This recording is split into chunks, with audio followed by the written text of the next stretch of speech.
ఆట ఆగింది అక్కడే. ఎవరో కానీ భలే రాశారబ్బా. జగన్కు అచ్చు గుద్దినట్లు సరిపోతుందిగా. సీతమ్మకు చేయిస్తి చింతాకు పథకము రామచంద్ర, లక్ష్మణుకు చేయిస్తి ముత్యాల పథకము రామచంద్ర, భరతునకు చేయిస్తి పచ్చల పథకము రామచంద్ర, కలికితురాయి నీకు పులుపుగా చేయిస్తి రామచంద్ర, సర్కారు పైకము తృణముగా నించకు రామచంద్ర అంటూ చెరసాలలో భక్త రామదాసు దీనంగా పాడుకునే పాట చాలామందికి తెలుసు. ఈరోజు జగన్మోహన్ రెడ్డి ఎన్నికల్లో ఓడిన తర్వాత మాట్లాడిన మాటలు వింటుంటే ఈ పాట గుర్తుకొచ్చింది.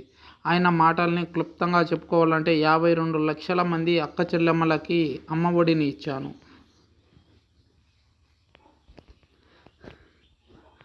ఆ ఓట్లన్నీ ఏమయ్యాయి? 66 లక్షల మంది అవ్వతాతలకు, వికలాంగులకు గతంలో చేయని మంచి చేశాం. వారి ఆప్యాయత ఏమైంది?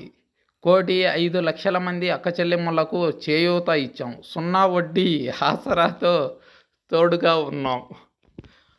ఆ ప్రేమ ఏమైంది? పిల్లల చదువు కోసం ఎన్నో మార్పులు చేసి అండగా నిలిచాం. ఆ అభిమానం ఎక్కడాగింది?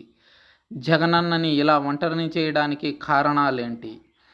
అక్కడ రామదాసు తన ఇష్టదైవమైన రాముడికి ఖర్చు పెట్టింది సర్కారు డబ్బే. ఇక్కడ జగన్మోహన్ రెడ్డి తాను నమ్ముకున్న ప్రజలకి ఇచ్చింది సర్కారు డబ్బే.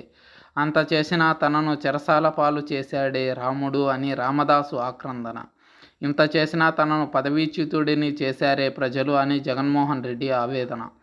ఇక్కడ రామదాసుని జగన్మోహన్ రెడ్డితో పోల్చడం లేదు.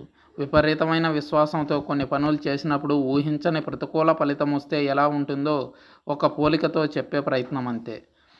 సరే, ఇంతకీ వైసీపీ ఎందుకు ఓడింది అనే ప్రశ్నకి ఆ పార్టీ మీద ద్వేషం ఉన్నవాళ్ళు ఎన్నైనా చెప్పేయచ్చు. జగన్ అభివృద్ధిని గాలికొదిలేశాడనొచ్చు, బాబాయి హత్య అనొచ్చు, చెల్లెలకి అన్యాయం చేశాడనొచ్చు, చంద్రబాబుని జైల్లో పెట్టడం అనొచ్చు, పోలవరం ఆపేశాడనొచ్చు, రాజధాని కట్టించలేదనొచ్చు, 3 రాజధానులు అన్నాడనొచ్చు, డిఎస్సి ఇవ్వలేదనొచ్చు, సిపిఎస్ రద్దు చేయలేదనొచ్చు, మద్యపాన నిషేధం ఆపేశాడనొచ్చు. కర్ణుడి చావుకి 1,000 కారణాలు అన్నట్టుగా జగన్మోహన్ రెడ్డి పతనానికి కారణాలను లెక్కించడం అసాధ్యం అనిపిస్తుంది. అయితే అభివృద్ధి చూపించకపోవడమే కారణం అనుకుంటే మరి అభివృద్ధి 2004 వరకు చంద్రబాబు చూపించాడు కదా. 2004లో చంద్రబాబుని ఎందుకు ఓడించారు ప్రజలు?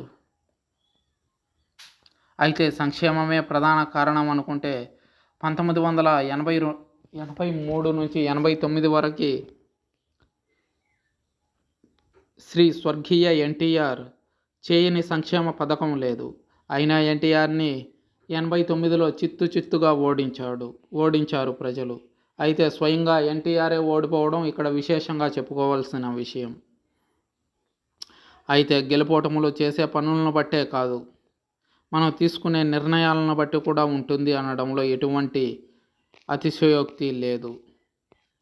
జగన్మోహన్ రెడ్డి దానిని గాలికొదిలేసి విచ్చలవిడిగా 151 వచ్చాయి. ఒక 5-10 తగ్గినా వచ్చిన నష్టం ఏం లేదు. తిరిగి మనమే అధికారంలోకి వచ్చేస్తామనే మితిమీరిన ఆత్మవిశ్వాసంతో చేయరాని పనులన్నీ చేసేశాడు.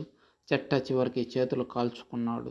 నమ్ముకున్న అభ్యర్థుల్ని నట్టేట ముంచేశాడు. తాను మాత్రం శ్రీకృష్ణ జన్మస్థానానికి వెళ్లేందుకు సిద్ధంగా ఉన్నాడు.